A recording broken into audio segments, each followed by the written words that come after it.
Hello everyone. आज हम class 8 का चैप्टर नंबर 3 एक्सरसाइज 3.3 करेंगे। इससे पहले वाली वीडियो में मैंने 3.1 और 3.2 कराई है। अगर आप लोगों ने नहीं देखी तो आप वहां से देख सकते हैं। चलिए टाइम वेस्ट ना करते हुए अपना काम स्टार्ट करते हैं। क्वेश्चन नंबर फर्स्ट, इससे पहले वाली वीडियो में मैंने आपको प्रॉपर्टीज कराई थी जिसमें रेक्टेंगल, स्क्वायर, पैरेललोग्राम, ट्रेपेजियम और रोम्बस की कुछ प्रॉपर्टी थी। तो फर्स्ट थिंग इज आप वो वीडियो ज़रूर देखें, उसके बाद ही इस वीडियो को कंटिन्यू करें। चलिए स्टार्ट करते हैं। Question number first, given a parallelogram A B C D, complete each statement along with the definition और प्रॉपर्टी। आपको ये डायग्राम दे रखा है, ये आपको पहले ही बोला हुआ है कि ये ए बी सी डी एक पैरेललोग्राम है। अब इसके बाद इसमें कुछ पार्ट्स लिखे हुए हैं। पहले पार्ट में लिखा हुआ है ए डी इक्वल्स टू किसके होगा, दूसरे पार्ट में लिखा हुआ है एंगल डी सी बी किसके इक्वल होगा, ओ सी किसके इक्वल होगा, और D A B angle plus angle C D A इन दोनों का सम किसके इक्वल होगा, और आपको रीजन भी देना है। तो अगर आपने पैरेललोग्राम की प्रॉपर्टी पढ़ी है तो प्रॉपर्टी का ही यूज करके हम रीजन लिखेंगे और प्रॉपर्टी ही यूज हो रही है। अब पैरेललोग्राम की प्रॉपर्टी क्या थी कि उसकी अपोजिट साइडें पैरेलल होती हैं, अपोजिट साइडें इक्वल होती हैं, डायगोनल्स बाइसेक्ट करते हैं, और जो अपोजिट एंगल होते हैं वो इक्वल होते हैं, और एडजेसेंट जो एंगल होते हैं उनका सम होता है 180 डिग्री। तो इन्हीं प्रॉपर्टी का यूज करके हम ये फर्स्ट क्वेश्चन कंप्लीट करेंगे। अब जैसे लिखा हुआ है ए डी, अब देखो डायग्राम में ए डी कहाँ लिखा हुआ है, ये लिखा हुआ ए डी किसके इक्वल होगा, ए डी किसके इक्वल होगा, बी सी के। क्यों, अभी मैंने बताया पैरेललोग्राम दे रखा है, उसने पहले ही बोला हुआ है कि जो डायग्राम बना हुआ है पैरेललोग्राम का है, और पैरेललोग्राम की कंडीशन होती है कि अपोजिट साइडें इक्वल होती हैं।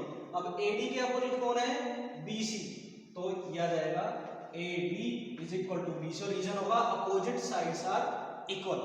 सेकंड इज एंगल डीसीबी, देखो डीसीबी सी, अब एंगल सी के अपोजिट कौन है, एंगल ए, तो क्या बनेगा डी ए बी, तो लिखा जाएगा एंगल डी ए बी, और ये किसके रीजन क्या होगा, opposite angles are equal. Third part OC, OC कौन सा क्वेश्चन है ये, अभी मैंने बताया डायगोनल बाइसेक्ट करते हैं एक दूसरे को, जब बाइसेक्ट करते हैं तो इक्वल पार्ट में डिवाइड होते हैं, तो ओसी और ओ ए, तो ओसी किसके इक्वल हो जाएगा, ओ ए, रीजन क्या आएगा, diagonals bisect each other. Next है angle D A B, D A B and angle C B A, C D A, बात कर रहा है वो एंगल ए और एंगल डी की। अभी ये दोनों कैसे एंगल है, ये दोनों है एडजेसेंट एंगल, और पैरेललोग्राम की प्रॉपर्टी होती है कि एडजेसेंट एंगल का सम होता है 180 डिग्री, तो इन दोनों का एंगल हो जाएगा 180 डिग्री, रीजन आएगा adjacent angles are supplementary. Question number 2, consider the following parallelogram. अब जितने भी क्वेश्चन नंबर 2 में डायग्राम दे रखे हैं वो सारे के सारे पैरेललोग्राम हैं। आपको वैल्यू फाइंड आउट करनी है एक्स, वाई और जेड की। अब ये तीन पार्ट यहाँ पे हैं, तीन पार्ट अभी नेक्स्ट करेंगे। फर्स्ट पार्ट में आपको ये डायग्राम दे रखा है, ए बी सी डी एक पैरेललोग्राम बना रखा है, इसमें ये एंगल लिखा हुआ है एक्स, ये है 100, इट इज जेड और इट इज वाई।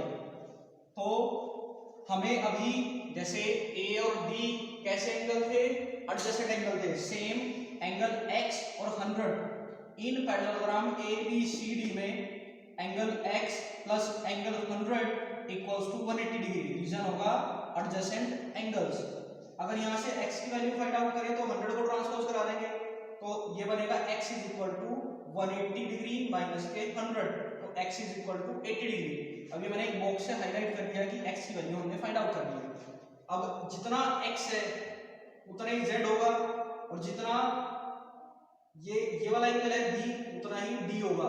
क्यों, क्योंकि पैरेललोग्राम के अपोजिट एंगल्स इक्वल होते हैं। तो हम क्या लिखेंगे, y किसके इक्वल 100 के, और z किसके इक्वल x के, और x से था 80 डिग्री के, तो हम लिखेंगे y is equal to 100 degree, reason होगा opposite angles, and z is equal to x is equal to 80 degree, इसका रीजन होगा अपोजिट एंगल्स। तो हमने यहाँ से तीनों वैल्यू फाइंड आउट करनी है, x की वैल्यू 80, y की वैल्यू 100 एंड z की वैल्यू 80 डिग्री।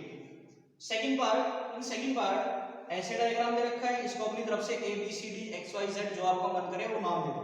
तो मैंने इसको भी ए बी सी डी ये नाम दे दिया।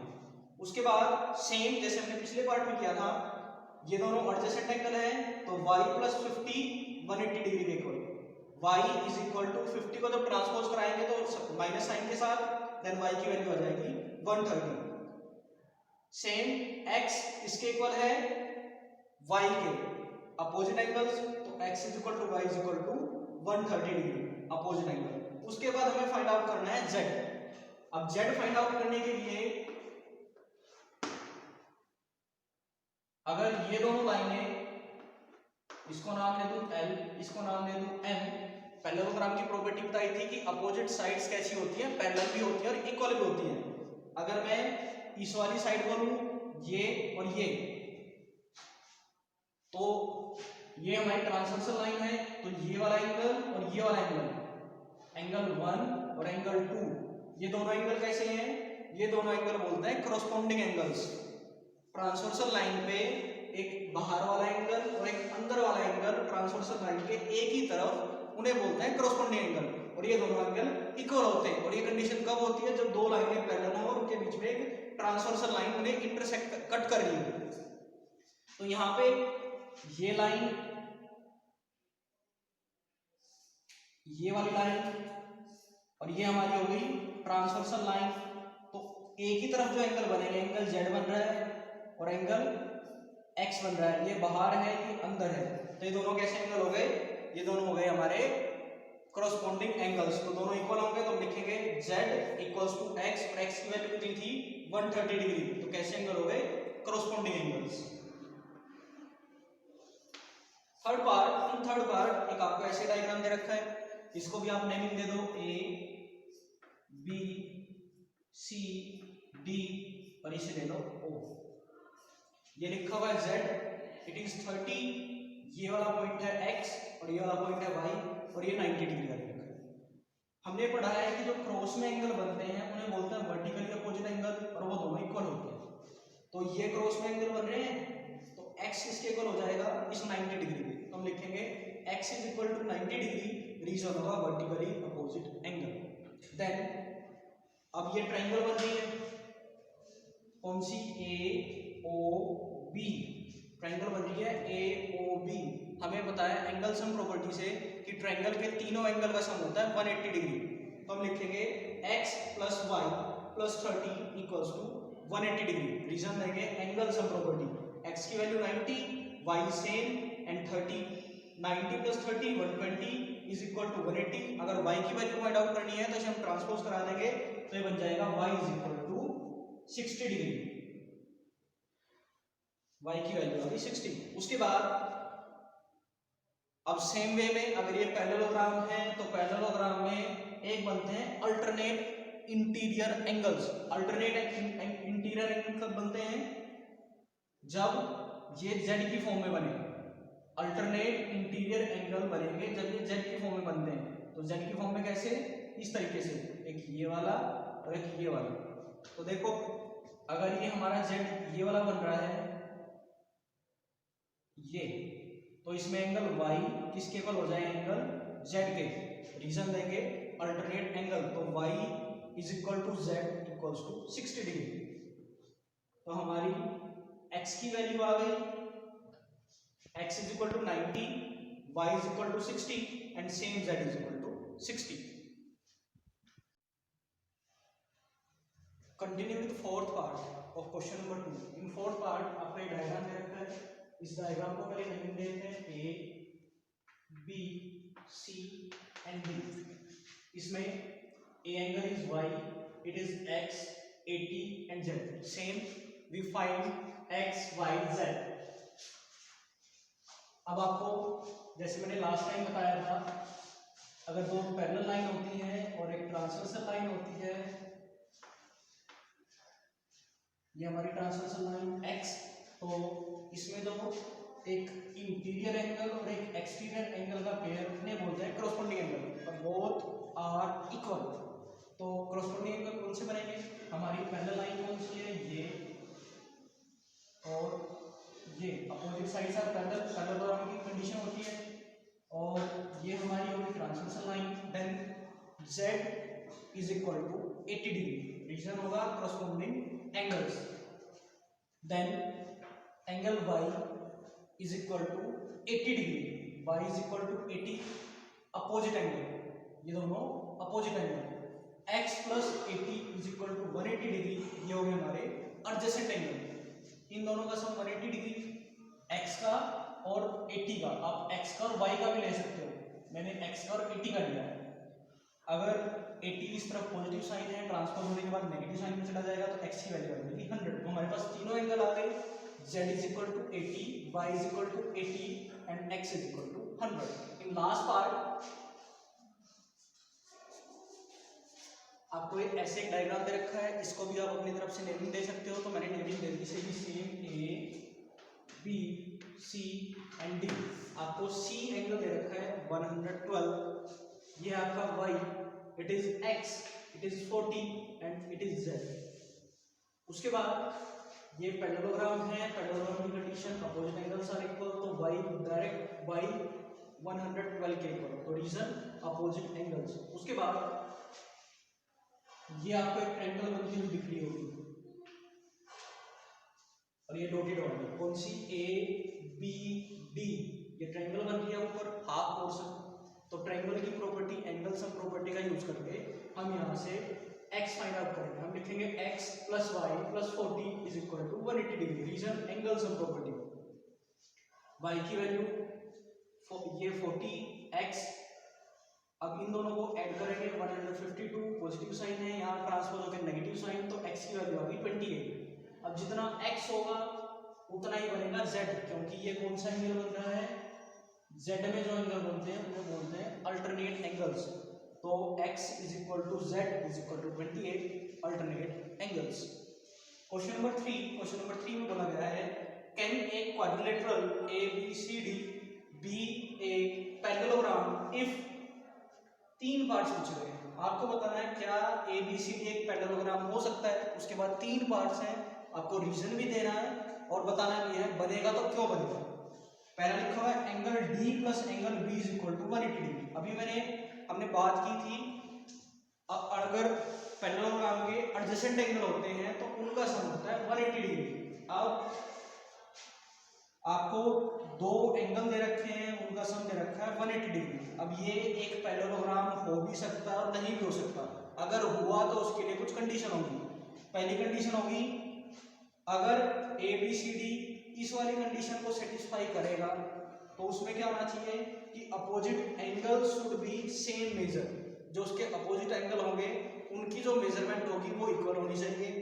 सेकंड पॉइंट होना चाहिए कि जो एडजेसेंट एंगल है उनका सम बनना चाहिए 180 डिग्री, तभी हमारा इन दोनों मेजरमेंट को यूज करके हम बोल सकते हैं कि ABCD एक पैरेललोग्राम होगा। सेकंड पार्ट में बोला गया है AB, ये हमारा सेकंड पार्ट है,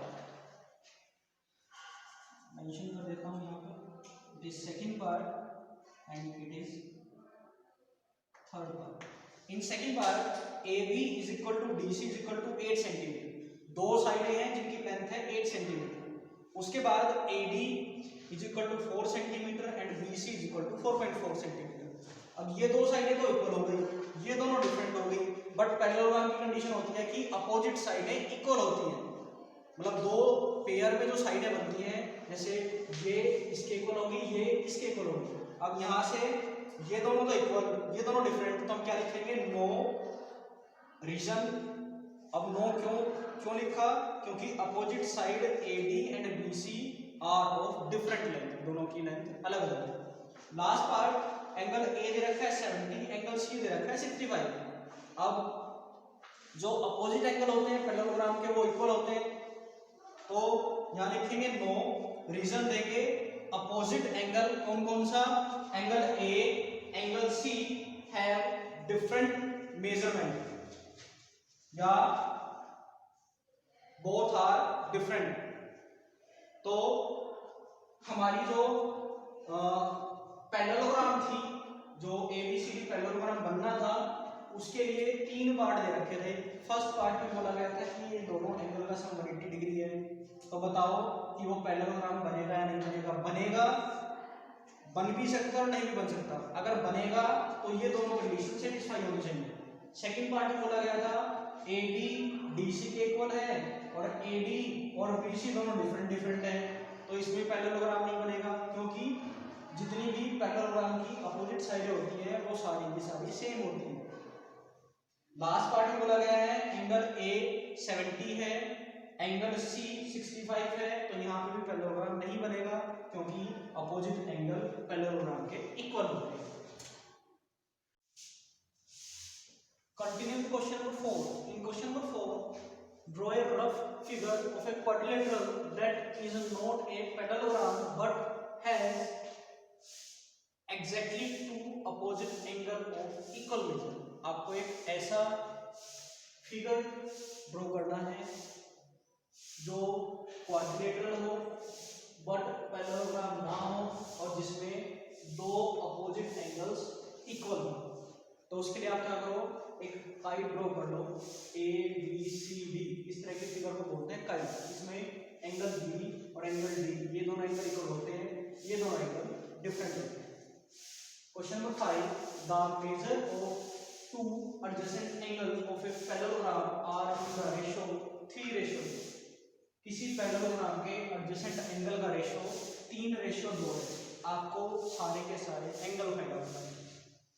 अब मैंने मान लिया कि जो दो एडजेसेंट एंगल थे उनमें से एक एंगल है 3:2 में था, तो एक एंगल को मान लिया 3x, दूसरे एंगल को हमने सपोज कर लिया 2x। अब अकॉर्डिंग टू क्वेश्चन हमें पता है जो एडजेसेंट एंगल होते हैं उनका सम, उन दोनों एंगल्स का सम होता है 180 डिग्री। तो हम लिखेंगे 3x + 2x = 180 degree. 3 + 2 5x = 180 degree. अब x के साथ 5 मल्टीप्लाई होते हैं, ट्रांसपोज होने के बाद डिवाइड में चला जाएगा, तो x की वैल्यू आ गई 36। तो हमारा फर्स्ट जो हमारा वन एंगल फर्स्ट था वो बनेगा 3 × 36 = 108। और जो सेकंड एंगल था वो है 2x, तो 2 × 36 = 72। तो हमारे जो एंगल्स बनेंगे पैरेललोग्राम के सारे वो बनेंगे, फर्स्ट एंगल 108 का, सेकंड एंगल 72 का, थर्ड जो एंगल बनेगा वो अगेन 108, क्योंकि अपोजिट एंगल इक्वल होते हैं। अगर मैं एक पैरेललोग्राम ड्रॉ करूं तो उसके अपोजिट एंगल्स इक्वल होते हैं। अगर ये हमारा एंगल A है तो ये एंगल C बनेगा, अगर ये B है तो एंगल D बनेगा। तो एक 108, 72, 108 and again 72। In question number 6, two adjacent angles of a parallelogram have equal measure. अब यहाँ पे दोनों स्टेटमेंट सेम है, बट यहाँ पे जो एंगल्स का रेशियो दे रखा था, अब यहाँ पे बोला गया कि दोनों का दोनों एंगल इक्वल है। आपको बताने हैं सारे के सारे एंगल्स। तो हम क्या लिखेंगे, हमें पता है क्वाड्रिलेटरल में, पैरेललोग्राम में जो एडजेसेंट एंगल का सम होता है वो होता है 180 डिग्री। अब एंगल दोनों इक्वल हैं, तो मैं एक एंगल को तो मान लेता हूँ A और दूसरे को मान लेता हूँ B। मैं लिखा angle A + angle B = 180 degree. ये हमारा एंगल का साइन है। उसके बाद हमें बताया है एंगल A एंगल B के इक्वल है। उसके पहले बोला हुआ है कि दोनों एंगल सेम मेजरमेंट के, तो एंगल A एंगल B के इक्वल है = 180 डिग्री। एंगल A और एंगल A, क्योंकि B को मैंने A से रिप्लेस कर दिया तो A और A 2A बन जाएगा = 180 डिग्री। A के साथ 2 मल्टीप्लाई है, अगर A की वैल्यू फाइंड आउट करें तो 2 डिवाइड में चला जाएगा, A की वैल्यू आ गई 90 डिग्री। अब जितना A है उतना ही B बनेगा, उतना ही C बनेगा, उतना ही D बनेगा, तो सभी एंगल की वैल्यू आ गई 90 डिग्री। तो हम लिख सकते हैं each angle of a parallelogram = 90 degree. तो यहाँ से हमें पता चला कि जो उस पैरेललोग्राम के सारे एंगल 90 डिग्री के